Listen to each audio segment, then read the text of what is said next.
Freeloaders eat what they're given. Those were my son's words as he served me dog food on fine china at my 70th birthday dinner. 20 guests watched in stunned silence as Brandon smiled that cold smile and gestured to the premium dog food cans sitting next to my plate. The silence was deafening. 20 pairs of eyes stared at me, waiting for my reaction. This was the man I'd put through college, the son I'd supported through his MBA at Wharton, calling me a freeloader in front of everyone I'd ever respected. But I didn't break. I picked up my fork, took a bite, and swallowed. Well, I said quietly, I've eaten worse during bridge construction in Alaska. Brandon thought he'd humiliated a week-old man. He had no idea he'd just declared war on a structural engineer who'd spent 40 years building bridges that could withstand any storm. In chess, sometimes a pawn has to advance to reveal the queen waiting behind. This story has more twists than a suspension bridge blueprint. If you've ever felt dismissed by your own family, stick around and drop your city in the comments below. What I did next left my son begging. But first, let me tell you about the phone call that changed everything 2 days later. I spent 43 years designing and building bridges across this country. Started as a junior engineer in 1978, worked my way up to chief structural engineer for Morrison Construction. Built 15 major bridges from California to Maine, including the Riverside Crossing right here in town that half these dinner guests drive over every day to get to work. My pension from the State Engineers Union comes to $2,300 a month, plus my Social Security and the income from Helen's life insurance policy after she passed 3 years ago. Helen and I raised 2 children, Brandon, who got his MBA from Wharton and works as an investment advisor, and Victoria, who became a family law attorney but moved to Portland 5 years ago after some kind of falling out with Brandon. Never did get the full story on that one, but families have their complications. After Helen's funeral in 2019, I rattled around our 4-bedroom house in Riverside Meadows for months. Brandon started coming by more often, which I appreciated at first. He'd bring Jessica, who worked as a registered nurse at Riverside General, and they'd help with grocery shopping, bill paying, that sort of thing. "Dad, you don't need to worry about these details anymore," Brandon would say. "Let me handle the financial stuff. You've earned your retirement." That should have been my first warning sign. See, I didn't build bridges by letting other people handle the details.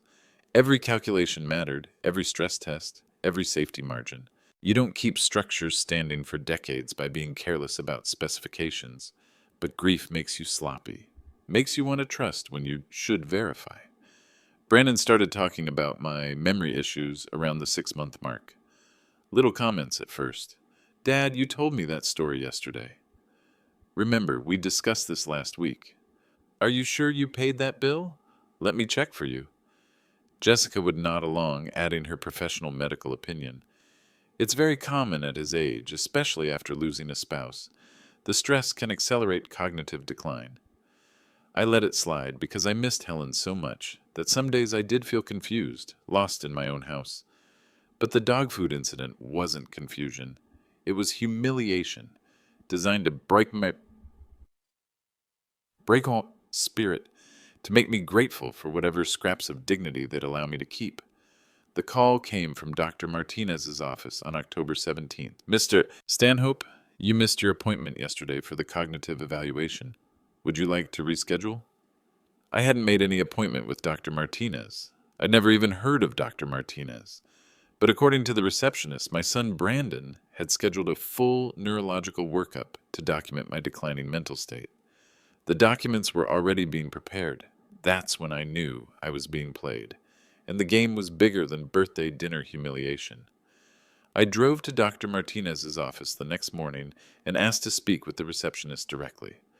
"I'm sorry, Mr. Stanhope, but we have no record of you as a patient. Dr. Martinez has never examined you." She pulled up my file on her computer, frowning. "This is very strange. Someone submitted paperwork with your information, but there's no appointment history, no examination notes, nothing." "But you have medical evaluation forms with my name on them?" "Yes, sir.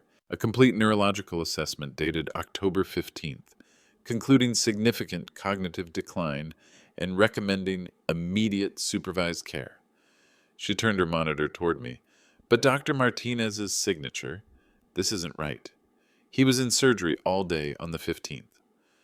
The documents were professional, detailed, convincing, except they were complete forgeries. Someone with medical knowledge had created a false diagnosis of dementia, backdated to my birthday, the same day Brandon served me dog food in public. The timing wasn't coincidental. It was evidence. I asked for copies of everything, told the receptionist I'd be involving attorneys.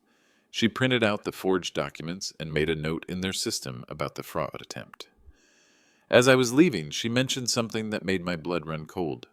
You know, your daughter-in-law, Jessica, called last week asking about your evaluation results. She seemed very familiar with medical terminology. And I spent the drive home thinking about chess moves, about load-bearing calculations, about the difference between materials that bend under pressure and materials that break.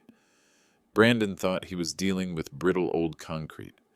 He was about to find out I was structural steel. The first thing I did was call my bank. Sure enough, Brandon had been pressuring them about my declining mental state, asking questions about setting up a power of attorney for financial decisions.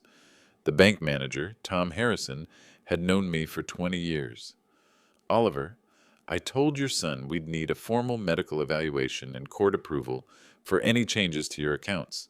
He seemed very disappointed. The second thing I did was drive to Sunset Manor, the assisted living facility Brandon had been recommending.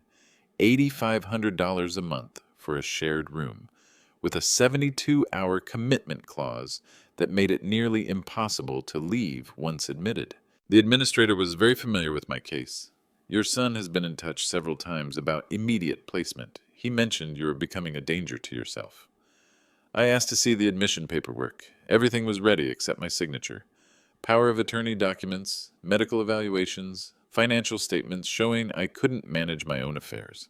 A complete package designed to strip away my independence in a single afternoon. But the debt collector's visit revealed more than I could have imagined. The man at my door on October 22nd wasn't delivering flowers. "Are you Brandon Stanhope?" he asked, looking at a clipboard. "We're here regarding your outstanding balance with Pinnacle Casino." "I'm Oliver Stanhope. Brandon is my son." The collector looked confused, checked his paperwork again. "This address is listed for Brandon Stanhope, account balance $890,000. He showed me the documents. My address, Brandon's name, my phone number. "Sir, if you're his father, you need to know your son owes nearly $1 million to several establishments." I invited him in for coffee and got the full story. Brandon had been gambling heavily for 2 years, starting with weekend trips to Atlantic City that escalated into weekly visits to local casinos. VIP treatment, private rooms, the works. Pinnacle Casino alone held markers for $600,000. 2 other casinos held the remaining debt. "We've been trying to collect for 8 months, the man explained. "Your son keeps promising payment once he settles some family financial issues. He specifically mentioned gaining control of a trust fund after his father's mental competency hearing." There it was. The real motive behind the dog food humiliation, the forged medical records, the nursing home pressure. Brandon wasn't just being cruel. He was desperate. Nearly $1 million in gambling debt, with my $12.4 million family trust as his only way out. The trust documents were clear. I maintained full control as long as I was mentally competent. The moment a court declared me incompetent, Brandon became trustee with complete authority over all assets. The house, the investment accounts, everything Helen and I had built over 43 years of marriage. I asked the debt collector for copies of everything. "Mr. Stanhope, your son told the casino managers he'd have full payment within 60 days. That deadline is next week." After he left, I sat in Helen's old chair thinking about structural engineering principles. When a bridge starts showing stress fractures, you don't just patch the surface. You examine the entire foundation, check every support beam, test every connection. Brandon's gambling debt was just the visible crack. I needed to see how deep the corruption went. I called Victoria that evening. We hadn't spoken in 6 months, Not since she'd accused Brandon of being financially irresponsible at Helen's memorial service. Dad, is everything okay? Victoria, I need to ask you something important. What exactly happened between you and Brandon 5 years ago? The silence stretched long enough that I wondered if the call had dropped. Finally, he tried to get me to help him access Mom's life insurance money early. Said you were declining mentally and couldn't make good financial decisions. When I refused, he accused me of being jealous of his success. Her voice was careful, professional. Dad, why are you asking? I told her about the birthday dinner, the forged medical records, the debt collector's visit. Victoria listened without interrupting, and I could hear her taking notes. When I finished, she was quiet for another long moment. Dad, I need to tell you something. I've been building a case. A case? Brandon contacted me 3 months ago through a third party, trying to get legal advice about elder care procedures. He didn't know the lawyer was a friend of mine. Victoria's voice shifted into full attorney mode. I've been quietly investigating elder financial abuse patterns. What you're describing fits perfectly. The pieces started clicking together. Victoria's absence from family gatherings, Brandon's confidence about timeline pressure, Jessica's medical expertise applied to legal documents. How much evidence do you have? I asked. Dad, I need you to listen carefully. Victoria's law firm had been watching this develop for months.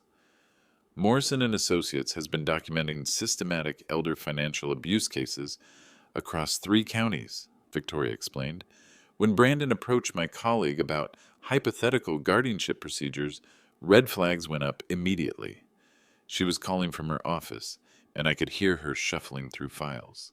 We've seen this pattern before. Family member creates medical emergency, obtains fake competency evaluation, rushes through court proceedings before the victim can mount effective defense. Victoria had been building a case file since August. Bank inquiries, casino surveillance reports, medical records requests, all the digital fingerprints Brandon left while setting up his scheme. The gambling debt explains the timeline pressure. Dad, he's not just desperate, he's dangerous. When people owe this kind of money to casinos, threats escalate quickly. I asked her about the forged medical documents. Professional job, probably created using stolen medical letterhead and copied signature stamps. Jessica's nursing background would give her access to both. Victoria paused. Dad, there's something else. I had a private investigator look into their recent activities. Harrison Wells was a retired FBI financial crimes specialist who worked with Victoria's firm on complex fraud cases. His background check on Brandon revealed details that made my engineering mind reel. Fake investment portfolios shown to casino credit managers, falsified income statements claiming control over my assets, even forged documents suggesting I'd already signed power of attorney papers. The most disturbing part, Victoria continued, is the medical consultation history. Jessica has been researching cognitive decline medications, dosage information, even ordering pharmaceutical references for elderly care facilities. The implications hit me like a structural failure cascade. This wasn't just financial fraud. They'd been systematically planning to control my mental state through medication once I was placed in supervised care. Jessica's medical access made it possible. Brandon's desperation made it inevitable. What kind of legal recourse do we have? Dad, this isn't just family drama anymore. We're looking at elder financial abuse, medical fraud, forgery, potentially conspiracy to commit kidnapping. Victoria's voice was steady but angry. The problem is proving intent before they complete the scheme. I told her about the Sunset Manor paperwork, everything ready except my signature. Victoria was quiet for a long moment. They're planning to move this week, aren't they? Brandon mentioned a family meeting tomorrow about my care options. Dad, don't attend that meeting alone. In fact, don't sign anything. Don't agree to any medical evaluations. Don't let them pressure you into quick decisions. She paused. I'm driving down tomorrow morning. Can you stay safe until then? That night I couldn't sleep. I kept thinking about the bridge collapses I'd studied during my career, analyzing failure points, understanding how small corruptions could bring down massive structures. Brandon's gambling debt was the initial crack. Jessica's medical expertise was the environmental stress. The forged documents were supports giving way one by one. but I'd been building defenses longer than they'd been planning attacks. The next morning, I drove to my bank and spoke with Tom Harrison about implementing asset protection measures. Oliver, given what you've told me, I recommend we immediately flag your accounts for any suspicious activity. No power of attorney changes, no large withdrawals, no new beneficiaries without your physical presence and 2 forms of ID. Tom also mentioned something interesting. Your son's investment advisory firm, Pinnacle Financial Solutions, isn't registered with the State Securities Board. I looked them up after our conversation yesterday. Brandon had been operating without proper licensing for 18 months, which explained how casino debts had grown so large without regulatory oversight. I spent the afternoon reviewing every financial document Helen and I had accumulated over 43 years of marriage. Trust agreements, insurance policies, retirement accounts, property deeds. Everything was still in my name, still under my control, still protected by legal structures Brandon couldn't break without my voluntary cooperation. But the phone call from Jessica that evening proved they weren't planning to ask for cooperation much longer. "Hi, Dad, it's Jessica. Brandon and I were talking, and we think it would be best if you stayed with us tonight. You know, after that confusion with the doctor's appointment, we're worried about you being alone." Her voice was sweet, professional, exactly the tone she'd use with dementia patients at the hospital. "That's thoughtful, Jessica, but I'm fine here. Well, we've arranged for Dr. Matthews to do a quick evaluation tomorrow morning just to make sure everything's okay. Brandon will pick you up at 8. Guapo, I hadn't agreed to any evaluation with any Dr. Matthews, but now I understood their timeline. Tomorrow morning they'd have me declared incompetent. Tomorrow afternoon I'd be admitted to Sunset Manor. Tomorrow evening Brandon would have access to $12.4 million. Brandon's next move was his biggest mistake. Brandon arrived at 7:30 the next morning with paperwork and Jessica in the passenger seat. I watched them through my kitchen window as they sat in the driveway for 5 minutes, going over documents, practicing their approach.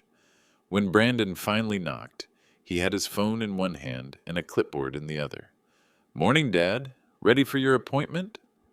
What appointment would that be? "Dr. Matthews, remember? We discussed this yesterday." Brandon's voice carried that patient tone people use with children. Jessica made all the arrangements through the hospital. Jessica stepped forward with her professional smile. "Mr. Stanhope, Dr. Matthews specializes in geriatric neurology. He's going to do a quick competency evaluation, just standard procedure after what happened with your birthday dinner confusion." I let them explain their plan while I recorded everything on my phone, held casually in my shirt pocket. Victoria had coached me on legal recording procedures. Single-party consent meant I could document any conversation I participated in. The audio quality would be admissible in court. "The appointment is at Riverside Medical Center, Evaluation Room B," Brandon explained. "Shouldn't take more than an hour. Then we'll swing by Sunset Manor so you can see the accommodations we've arranged." "And if I refuse?" Brandon and Jessica exchanged glances. "Dad, you're clearly struggling with decision-making. Yesterday, you couldn't even remember calling Dr. Martinez's office yourself. We're trying to help you maintain some dignity here." Jessica added the medical authority. "Mr. Stanhope, early intervention's crucial for cognitive decline. Waiting only makes the transition more traumatic for everyone involved." I asked to see the evaluation paperwork. Everything was pre-filled, except my signature and the doctor's assessment. Patient complaints about memory loss, family concerns about safety, recommendations for immediate supervised care. The documents assumed conclusions they were designed to prove. "What happens if Dr. Matthews finds nothing wrong?" Brandon's mask slipped for just a moment. "Dad, let's be realistic here. You served yourself dog food at a restaurant. You're calling medical offices you've never been to. You're clearly not thinking straight." "I didn't serve myself anything, Brandon. You served me dog food." "See? This is exactly what I'm talking about. You're confused about basic events." Brandon looked at Jessica, who nodded supportively. "Dr. Matthews will help clarify these memory issues." I told them I needed to use the bathroom first, then called Victoria from my bedroom. "They're here with fake medical paperwork, evaluation room B at Riverside Medical, then straight to Sunset Manor." "Dad, don't go. That's not a real medical evaluation, it's a legal trap. Once you're in that room, they can claim you agreed to competency testing. Victoria's voice was urgent. I'm 20 minutes away with Harrison Wells. Can you stall them? I returned to the living room where Brandon was going through my mail, setting aside bills and financial statements. Ready to go, Dad? Actually, I've decided to drive myself. Meet you there. That's not safe, Dad. You shouldn't be driving with your current condition. What condition would that be? Jessica stepped in with medical authority. Mr. Stanhope, your family is concerned about spatial disorientation, short-term memory loss, and decision-making impairment. These symptoms make driving dangerous. I've been driving for 54 years without an accident. Yes, but cognitive decline can happen suddenly, Jessica explained patiently. One day everything seems normal. The next day you're lost on roads you've traveled thousands of times. Brandon checked his watch. We need to leave now, or we'll be late. Dr. Matthews has a tight schedule. I suggested we call Dr. Matthews to confirm the appointment details. Brandon quickly explained that wouldn't be necessary. Everything was arranged through Jessica's hospital connections. Direct scheduling, private consultation, very convenient. Dad, you're overthinking this. It's just a quick evaluation to establish a baseline for your care needs. Brandon's voice was getting sharper. Stop making this more complicated than it needs to be. That's when Victoria knocked on the front door. Dad, it's Victoria. I drove down to visit. The look on Brandon's face was worth 40 years of engineering calculations. Pure panic, followed by rapid recalculation, followed by desperate improvisation. Jessica whispered something about timing being unfortunate. I opened the door to find Victoria with a tall, gray-haired man in a business suit. Dad, I'd like you to meet Harrison Wells. He's a private investigator with some questions about recent activity on your accounts. Brandon immediately shifted into damage control mode. Victoria, we're just taking Dad to a routine medical appointment. This really isn't a good time for family visits. Actually, Harrison said, showing his credentials, this is the perfect time. Mr. Stanhope, I need to inform you that your financial accounts have been flagged for suspicious activity. Someone has been making inquiries about power of attorney procedures and asset transfers. Jessica tried the medical authority approach with Harrison. Sir, Mr. Stanhope has a scheduled neurological evaluation this morning. These legal discussions are causing him unnecessary stress. Harrison looked at the paperwork Brandon was still holding. May I see those documents? These are private medical records, Brandon said quickly. Actually, I said, I'd like Mr. Wells to examine everything as my private investigator. The silence that followed was loaded with legal implications. Brandon realized he was holding forged medical documents in front of a former FBI agent. Jessica understood that her nursing license could be revoked for medical fraud. Victoria was recording everything on her phone. Harrison examined the pre-filled evaluation forms with the careful attention of someone who'd spent decades analyzing financial fraud. Mr. Stanhope, these documents contain several irregularities. The medical assessment conclusions are written before the examination occurs. Brandon tried one last manipulation. Dad, you're being influenced by people who don't understand your daily care needs. Victoria lives in another state. This investigator doesn't know your medical history. Jessica and I see you every week. Harrison's response was measured and devastating.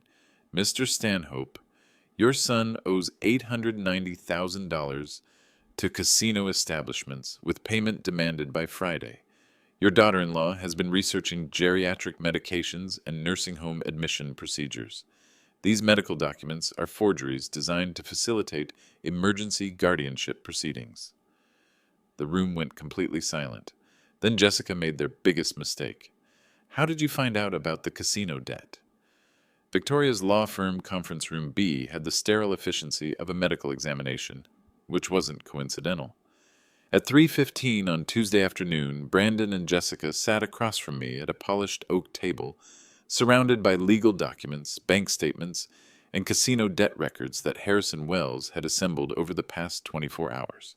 This is ridiculous, Brandon said, adjusting his tie for the third time. We're trying to help Dad, and you're turning it into some kind of criminal investigation. Victoria sat at the head of the table in full attorney mode. Brandon, you've attempted to obtain power of attorney through fraudulent medical documentation. That's elder financial abuse under California law. The criminal investigation started the moment you forged Dr. Martinez's signature. Jessica tried the medical approach. Mr. Stanhope clearly needs professional evaluation. Yesterday's confusion about the appointment scheduling, the disorientation about family meetings, these are textbook signs of cognitive decline. Harrison opened a thick folder.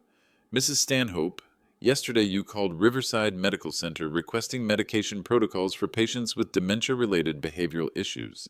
You specifically asked about Haldol dosage for elderly men weighing between 170 and 180 pounds. The color drained from Jessica's face. That was for a patient at work. Your shift supervisor at Riverside General confirms you haven't worked in the geriatric unit for 18 months. Harrison pulled out hospital employment records. Your current assignment is post-surgical recovery. No dementia patients, no medication protocols for cognitive issues. Brandon tried to regain control. This is harassment. We came here in good faith to discuss Dad's care options, and you're attacking us with private investigators and legal threats. I spoke for the first time since we'd sat down. Brandon, explain the $890,000 you owe to Pinnacle Casino. That's completely irrelevant to Dad's medical needs. Victoria slid a document across the table. It's completely relevant to your financial motivation for gaining control of his trust fund. These are your credit applications with 3 different casino establishments. Income listed as $400,000 annually. Assets listed as $12.4 million under family trust management. Jessica whispered something to Brandon about lawyer consultation, but he waved her off. My financial situation has nothing to do with Dad's cognitive decline. Your financial situation has everything to do with your timeline, Harrison said. Pinnacle Casino issued a final payment demand for this Friday. 2 other establishments have similar deadlines. You've told creditors that funds will be available once family legal issues are resolved. Brandon's composure was cracking. Dad, you're being manipulated by people who want to isolate you from family support. Victoria moved away 5 years ago. This investigator is a stranger. They don't understand our daily relationship. Explain the relationship, I said quietly. We spend time together every week. We help with shopping, bill paying, medication management. Jessica monitors your health issues. We're building a support system for your declining years. Victoria opened another folder. Dad, these are surveillance photos from the past 6 weeks. Brandon visiting your house, going through mail, photographing financial documents, copying keys. The images were clear, time-stamped, legally obtained. This isn't family support. This is reconnaissance. Jessica tried medical authority one more time. Mr. Stanhope, surveillance by family members isn't unusual when cognitive decline creates safety concerns. We're documenting incidents to help medical professionals understand your care needs. Harrison responded with devastating precision. Mrs. Stanhope, you've researched admission procedures for 14 different assisted living facilities across 2 counties. You've requested medication interaction charts for psychiatric drugs and cardiac medications. You've obtained copies of power of attorney forms from 6 different law firms. That's preparation for Dad's inevitable needs. That's preparation for forced institutionalization. Victoria's voice cut through Jessica's medical spin. You've created a complete system for chemical restraint and legal control. Brandon stood up, his voice rising. This is insane. We're trying to provide care for an elderly man who's clearly struggling with basic decision-making, and you're turning it into some conspiracy theory. Sit down, Brandon. My voice carried the authority of 4 decades building structures that had to withstand extreme stress. You served me dog food in front of 20 people. You forged medical documents. You researched medications to control my behavior. You owe nearly $1 million to criminal organizations. Dad, you're confused about the sequence of events. I'm confused about why my own son thinks I'm stupid enough to believe any of this. I opened my own folder, pulling out the casino debt summaries Harrison had compiled. Pinnacle Casino, $600,000. Atlantic Coast Gaming, $200,000. Desert Winds Resort, $90,000. Total, $890,000, with interest accruing at 18% annually. Jessica whispered urgently to Brandon about cutting losses. but he was too deep into the performance to stop. Those debts are investment losses, not gambling. I was working with casino entertainment divisions on promotional opportunities. Harrison's laugh was dry as desert wind. Mr. Stanhope, casino security footage shows your son at blackjack tables for 16-hour sessions. VIP room access based on betting limits, not business meetings. Comp records for meals, rooms, entertainment, all tied to gambling losses, not promotional activities. Victoria leaned forward. Brandon, here's what happens next. You're going to sign a legal document renouncing any claim to power of attorney over Dad's affairs. You're going to provide a written apology for the birthday dinner incident. You're going to enter gambling addiction counseling. And if I refuse, then we file criminal charges for elder financial abuse, medical fraud, and conspiracy to commit kidnapping. Victoria's tone was matter-of-fact. California law makes these charges felonies, with sentences ranging from 2 to 6 years. Brandon looked at Jessica, who was studying her hands. No support there anymore. The medical authority had collapsed under legal scrutiny. The gambling debt was documented. The forged papers were evidence of criminal intent. Dad, Brandon said finally, you can't do this to family. I thought about bridges I'd built, structures designed to carry loads far beyond normal stress, engineered to withstand forces that would destroy weaker frameworks. Brandon, I didn't do this to family. You did this to family. But the story's biggest revelation was still coming. 2 hours after Brandon and Jessica left Victoria's law firm, Harrison Wells called with news that changed everything. Mr. Stanhope, we found something else. Jessica's been in contact with Sunset Manor administration for 3 months, not 3 weeks. They've been planning your admission since August. Victoria put the call on speaker in her hotel room, where we were reviewing legal documents and planning our next moves. What kind of contact? Medical consultation about chemical restraint protocols for resistant patients, specifically combinations of antipsychotic medications that can be administered without patient consent in cases of acute behavioral emergency. Harrison's voice was grim. Jessica provided detailed information about your weight, medical history, and potential drug interactions. The implications were staggering. This wasn't just financial fraud. They'd been planning to chemically incapacitate me to prevent legal resistance once I was institutionalized. How is that legal? It's not legal without court-ordered guardianship, Victoria explained. But once you're admitted to supervised care, families can claim medical emergency and authorize temporary sedation while competency hearings are scheduled. Harrison continued. The nursing home has a documented protocol. Patient admitted through family emergency petition, immediate medical evaluation claiming acute confusion or aggressive behavior, pharmaceutical intervention authorized by next of kin, pending court review. The review process takes 60 to 90 days. I felt my engineer's mind calculating stress loads and failure points. 60 days of medication-induced confusion would destroy any ability to mount legal defense. By the time court hearings occurred, I'd appear exactly as incompetent as their forged medical records claimed. There's more, Harrison said. Jessica's been receiving pharmaceutical consultation from Dr. Richard Blackwell, a psychiatrist who specializes in geriatric chemical management. Not treatment, management.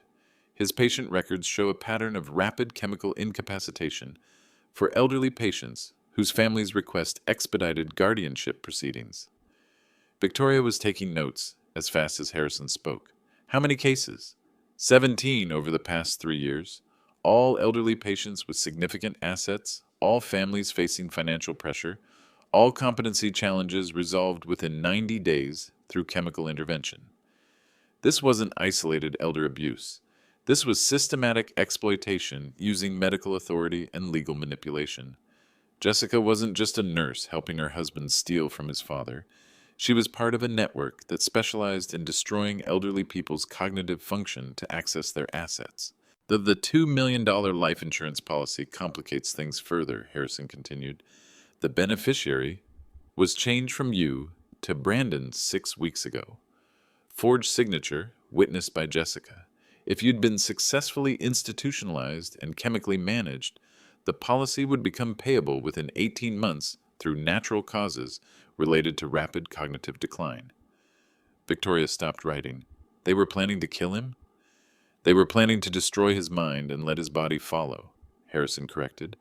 Antipsychotic medications, especially in elderly patients, create cascading health failures, cardiovascular stress, immune system suppression, increased fall risk, medication interactions, average life expectancy after chemical restraint, initiation 14 months.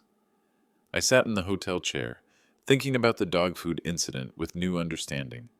That public humiliation wasn't just cruelty, it was establishing behavioral baseline for medical records. Witnesses who could testify that Oliver Stanhope had exhibited bizarre, inappropriate behavior at formal social gatherings. Evidence that chemical intervention was medically necessary. "Dad, this is attempted murder," Victoria said quietly. "Slow, legal, profitable murder, but murder nonetheless." Harrison had one more revelation. The casino debt collectors weren't just trying to recover money, they were part of the timeline pressure. Brandon told Pinnacle Casino that his father's life insurance policy would cover the debt, but only if family legal issues were resolved quickly. The casino gave him extended payment terms based on expected life insurance settlement. The complete picture emerged like a structural blueprint. Brandon racks up gambling debt, contacts Jessica about expedited elder care procedures. Jessica connects with Dr. Ham. Blackwell's pharmaceutical network forged medical records, established cognitive decline. Public humiliation provides behavioral evidence. Nursing home admission enables chemical restraint. Chemical restraint accelerates natural death. Life insurance policy pays gambling debts. A perfect system for converting elderly parents into liquid assets. "How do we stop this?" I asked.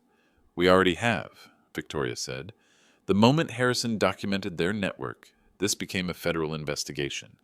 Elder abuse across state lines, mail fraud, insurance fraud, conspiracy to commit murder, FBI jurisdiction."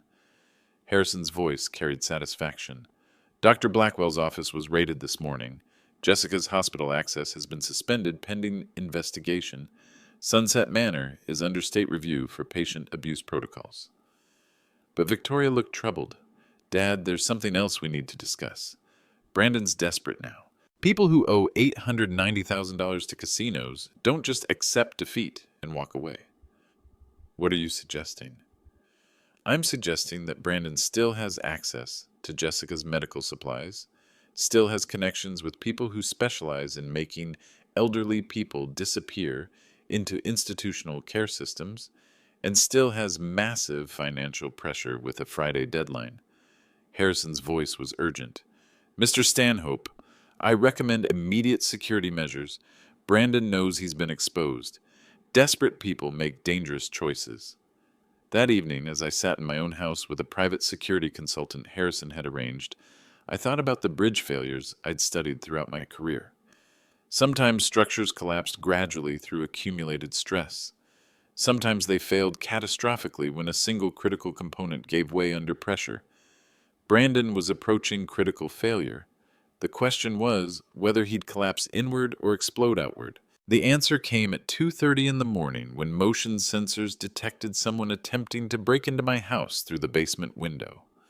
Security cameras showed Brandon and Jessica, along with a third person I didn't recognize, carrying what appeared to be medical equipment. The wire recording device Harrison had installed captured every word of their conversation as they discussed emergency medical intervention and family crisis management while attempting to break into my home. What they didn't know was that the FBI was already in position, and everything depended on Brandon taking the bait. Federal agents had been watching my house since midnight. Harrison Wells, working with his former FBI colleagues, had set up a controlled environment where Brandon and Jessica would either abandon their scheme or escalate into federal crimes with multiple witnesses and electronic surveillance. The basement break-in attempt triggered security protocols we'd established earlier that evening. Motion detectors, infrared cameras, and wireless audio recording equipment documented every aspect of their approach. More importantly, their conversation revealed the complete scope of their intentions. The old man's probably asleep upstairs, Brandon whispered to Jessica as they worked on the basement window lock. How long do the injections take to work? 15 minutes for full sedation, another 30 for complete disorientation. Jessica's voice was clinical, professional. Once we get him to the emergency room, Dr. Blackwell can authorize immediate psychiatric hold. The third person, who I later learned was Dr. Blackwell himself, provided medical authority. Emergency commitment laws allow 72-hour involuntary hold for patients presenting acute psychiatric symptoms. Family testimony about bizarre behavior, combined with medical evaluation showing drug-induced confusion, creates legal pathway for extended guardianship. Brandon's voice carried desperation. And the insurance claim? Natural progression from psychiatric crisis to cardiovascular failure, Dr. Blackwell explained. Very common in elderly patients under psychiatric medication. Life insurance pays out as natural causes, no investigation required. They had pharmaceutical-grade sedatives, forged emergency medical documents, and a private ambulance waiting 3 blocks away. The plan was to inject me while I slept, transport me to a private psychiatric facility Dr. Blackwell controlled, and establish legal guardianship before I regained full consciousness. But Harrison's wire recording captured more than just their immediate intentions. As they worked to enter my house, Brandon provided Dr. Blackwell with details about previous cases. How many families have you helped? Brandon asked. 17 successful interventions over 3 years, Dr. Blackwell replied. Average asset recovery of $4.2 million per case. Your father's trust fund is larger than usual, but the procedures remain the same. Jessica added professional details. The pharmaceutical combinations are carefully calibrated. Haloperidol for behavioral control, Ativan for cognitive suppression, Risperdal for long-term personality changes. Patients become compliant, confused, and medically fragile within weeks. This was a commercial operation. Dr. Blackwell wasn't just helping desperate families. He was running a systematic business that converted elderly people into liquid assets through chemical lobotomy and legal manipulation. The FBI agents, positioned in vehicles down the block, waited until Brandon successfully entered my basement before moving. Federal law required documentation of actual breaking and entering, not just attempted burglary, to establish clear criminal intent. At 2:47 a.m., Brandon, Jessica, and Dr. Blackwell were inside my house with medical equipment designed to chemically incapacitate me. Harrison's recording devices captured their conversation as they moved through the basement toward the stairs. Remember, Dr. Blackwell instructed, we need to establish that the patient called for emergency medical assistance. Jessica, you'll make the 911 call, claiming Mr. Stanhope phoned, asking for help with chest pain and confusion. What if he wakes up during the injection? Brandon asked. Unlikely, but if so, the sedative works within 90 seconds. He'll be unconscious before he can effectively resist or call for help. Jessica checked her medical supplies. I have enough haloperidol for a 200-pound man, plus backup Ativan if he shows unexpected resistance. Dr. Blackwell, once we're at your facility, how long before legal proceedings begin? Emergency guardianship petitions can be filed within 6 hours. With proper medical documentation and family testimony, temporary guardianship is granted immediately. Full proceedings take 60 days, by which time patients are typically beyond cognitive recovery. They reached the top of the basement stairs. Brandon used a key he'd copied months earlier to unlock the door to my main floor. The house was dark, quiet, exactly what they expected from a 70-year-old man sleeping alone. But I wasn't upstairs asleep. I was in Harrison's surveillance van 2 blocks away, watching federal agents prepare to arrest 3 people for conspiracy to commit kidnapping, elder abuse, mail fraud, insurance fraud, and attempted murder. As Brandon whispered, Dad's bedroom is upstairs, second door on the right. FBI agents were already positioning themselves at every exit. The wire had recorded their complete confession. Multiple federal crimes committed across state lines, with clear intent to murder me for financial gain. Tomorrow's signature would seal his fate, but not the way he'd planned. At 3:15 a.m., FBI agents surrounded my house while Brandon, Jessica, and Dr. Blackwell prepared to inject me with psychiatric medications that would have permanently destroyed my cognitive function. The wire recording devices captured every detail of their final conversation as federal agents positioned themselves for arrest. "Patient appears to be sleeping normally," Dr. Blackwell announced, entering what they thought was my bedroom. "Jessica, prepare the haloperidol injection. Brandon, position yourself near the door in case he wakes up and attempts to resist." The dummy figure we'd placed in my bed, carefully arranged with pillows and blankets in darkness, looked convincingly like a sleeping elderly man. Motion sensors detected their approach, activating recording equipment that documented their every move. "How long before the medication takes full effect?" Brandon whispered. Jessica checked her syringe. 90 seconds for unconsciousness, 15 minutes for complete sedation, 30 minutes for the disorientation phase we need for emergency commitment paperwork. Dr. Blackwell moved closer to the bed. "Once we inject him, Jessica calls 911, claiming Mr. Stanhope phoned in distress about chest pain and confusion. The ambulance takes him to Riverside Psychiatric, where I have full authority to authorize emergency hold and begin pharmaceutical protocol." "And the life insurance claim?" Brandon's voice carried desperate greed. "Natural progression from psychiatric crisis to cardiovascular failure, typically within 12 to 18 months, Dr. Blackwell explained. "The medications create cascading health problems that appear completely natural. Insurance companies pay out without investigation." Jessica prepared the injection.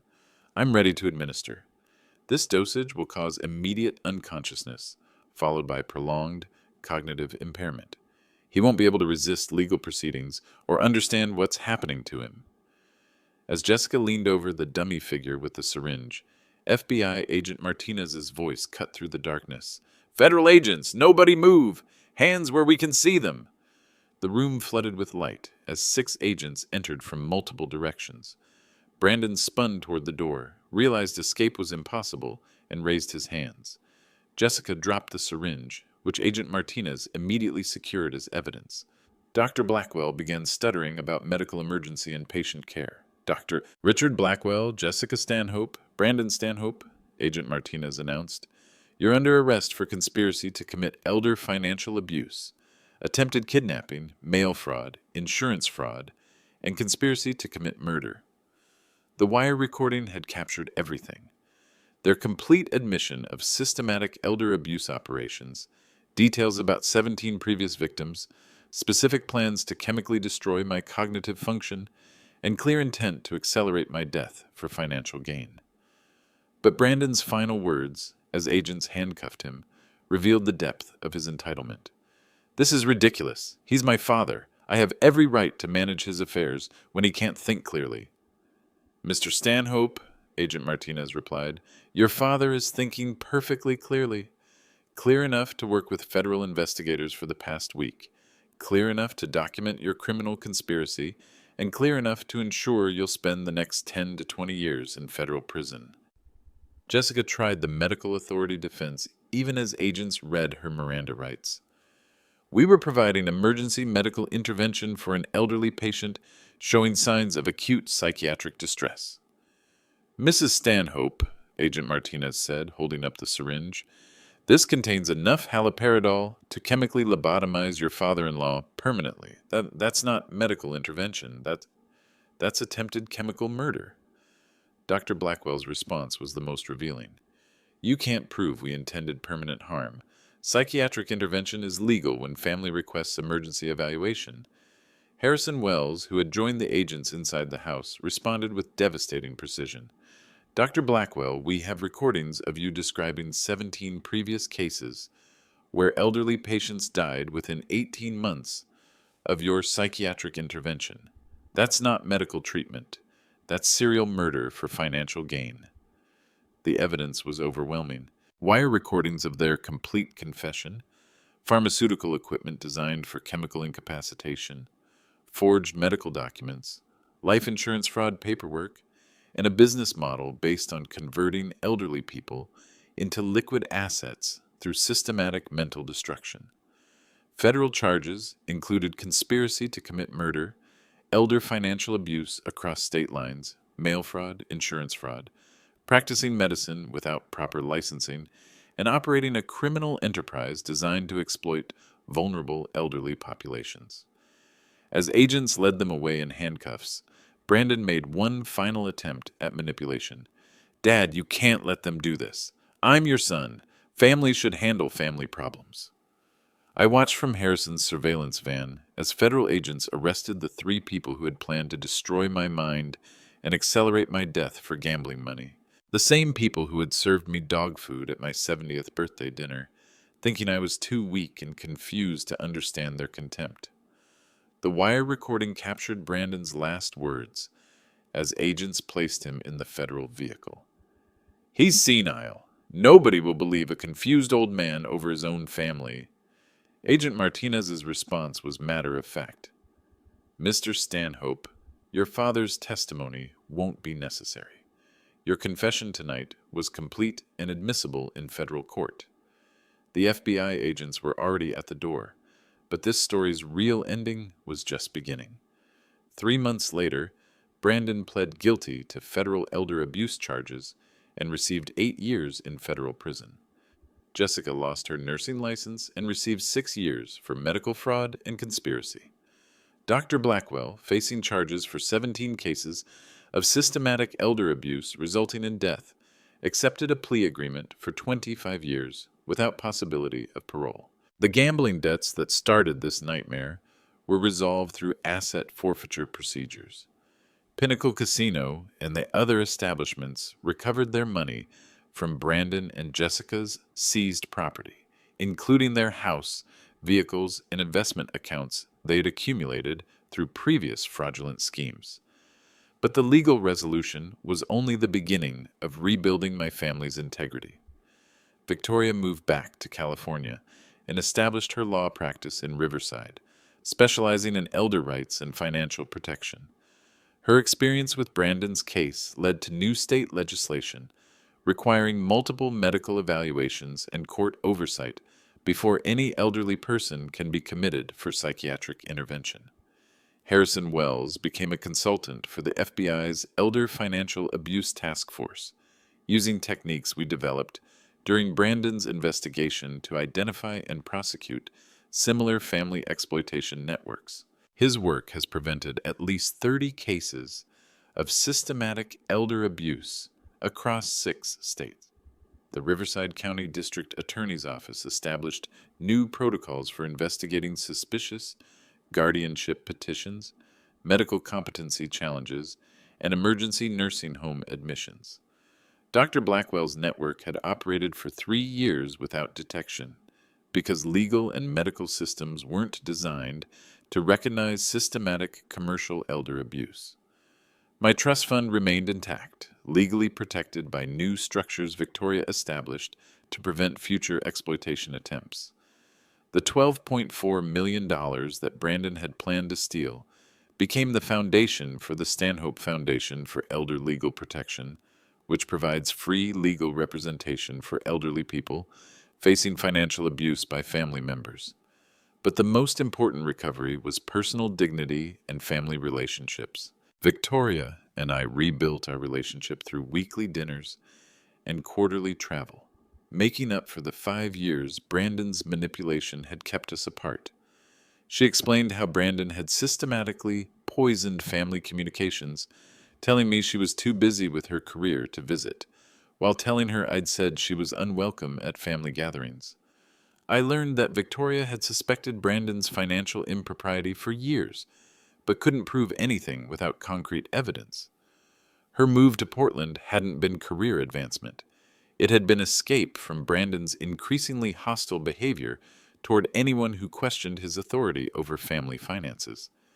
Helen's memorial service arguments that I'd attributed to sibling rivalry were actually Victoria's attempts to warn me about Brandon's gambling problems and his efforts to access Helen's life insurance money early. Brandon had convinced me that Victoria was being greedy and jealous when she was actually trying to protect our family's financial security. The most painful revelation was how Brandon had used my grief over Helen's death as psychological leverage. Every time I mentioned missing Helen or feeling lonely in our big house, Brandon had reinforced the idea that I was becoming dependent and incapable of independent living. Dad, Victoria explained during one of our dinners, Brandon wasn't providing support during your grief. He was weaponizing it. Every expression of normal bereavement became evidence of cognitive decline in his narrative. 6 months after Brandon's sentencing, I received a letter from him in federal prison. 3 pages of self-justification, blame-shifting, and requests for financial assistance with legal appeals. He claimed his gambling addiction was a disease that deserved treatment, not punishment. He insisted his actions were motivated by genuine concern for my welfare, not financial greed. The letter concluded with emotional manipulation. Dad, I'm still your son. Family should forgive family. You have enough money to hire better lawyers for my appeal. Don't let them destroy our family over a misunderstanding. I showed the letter to Victoria, who read it with the clinical detachment of an attorney who'd seen every variety of family manipulation. Dad, this is exactly the same psychological manipulation he used before the arrest. He's learned nothing, accepted no responsibility, and would resume the same behavior if released early. I wrote one response, which Victoria reviewed for legal implications before I sent it. Brandon, you are my biological son, but you forfeited the right to call me family when you served me dog food, and planned to destroy my mind for gambling money. I will not fund your legal appeals. I will not visit you in prison. I will not provide financial assistance when you're released. You made choices that have consequences. You must live with both.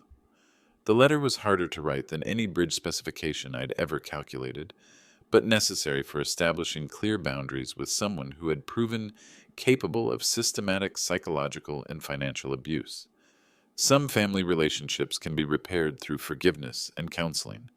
Others must be terminated through legal and emotional boundaries to protect vulnerable people from continued exploitation. Brandon will be eligible for parole in 6 years. When he's released, he'll find that the trust fund he tried to steal has become a legal foundation dedicated to protecting other elderly people from the kind of abuse he attempted against his own father. Victoria will inherit the foundation's management, continuing her work as an elder rights attorney with resources to expand protection services across multiple states. My engineering background taught me that some structures can withstand enormous stress if properly designed and maintained. Others must be demolished when they become dangerous to the people who depend on them. I demolished my relationship with Brandon to protect myself and other vulnerable elderly people from his systematic exploitation. That demolition wasn't failure. It was structural engineering applied to family dynamics. The story's real ending was just beginning, and it began with boundaries. Today, 18 months after my 70th birthday dinner, I wake up every morning in the house Helen and I shared for 43 years, make coffee in the kitchen where we planned 40 years of family dinners, and review applications for the Stanhope Foundation Scholarship Program that sends disadvantaged young people to engineering school. Victoria stops by twice a week, not to check on my mental competency, but to discuss foundation business and share stories about the elder abuse cases she's preventing through better legal protocols. We've funded legal representation for 63 elderly people facing financial exploitation by family members, and our prevention programs have educated over 2,000 families about warning signs of elder abuse. The irony isn't lost on me that Brandon's attempt to steal my life savings became the foundation for protecting thousands of other elderly people from similar abuse. His greed created a resource for justice that will outlast both of us. Harrison Wells and I have become close friends, bonding over our shared experience of systematic investigation and our commitment to exposing family financial exploitation. His consulting work with the FBI has identified elder abuse networks in 12 states, preventing millions of dollars in theft and protecting hundreds of vulnerable people from chemical lobotomy, schemes like the one Brandon planned for me. I still drive the same roads I've traveled for 50 years, including the bridge I designed that crosses Riverside Creek. Every time I drive over that bridge, I think about structural engineering principles applied to family relationships. Some connections can bear enormous weight if properly maintained. Others must be replaced when they become dangerous to public safety. The dog food incident that was meant to humiliate me became the opening scene in a federal criminal case that exposed systematic elder abuse operations across 6 states. The birthday dinner that Brandon designed to break my spirit became the moment I realized I had the strength and intelligence to fight back against manipulation that had been building for months. My advice to other elderly people facing family financial pressure is simple: trust your engineering instincts. When family members start questioning your mental competency, demand independent medical evaluation. When family members pressure you to sign legal documents, involve outside attorneys. When family members create emergencies requiring immediate financial decisions, slow down and verify everything through independent sources. The most important lesson from this experience isn't about recognizing elder abuse. It's about understanding that age doesn't make you vulnerable to manipulation unless you accept that vulnerability as inevitable. I'm 72 years old now. My mind is as sharp as it was when I calculated stress loads for 15 major bridges. My body is healthy enough for weekly hiking trips with Victoria and monthly consulting work with engineering students. My bank accounts are protected by legal structures that prevent any single person from accessing my assets without court oversight and multiple independent verifications. Brandon's gambling debts destroyed his freedom, his marriage, and his relationship with everyone who once trusted him. But his criminal behavior created a legal foundation that will protect vulnerable elderly people for decades after both he and I are gone. That transformation, from victim to protector, from target to teacher, from humiliation to purpose, represents the kind of structural engineering that builds legacies worth preserving.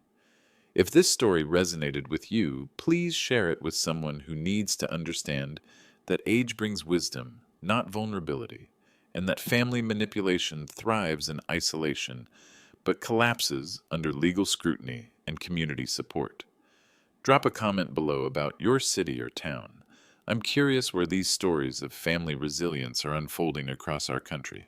The best revenge isn't personal satisfaction, it's systematic prevention of similar harm to other vulnerable people. Sometimes you have to demolish dangerous structures to build something stronger in their place.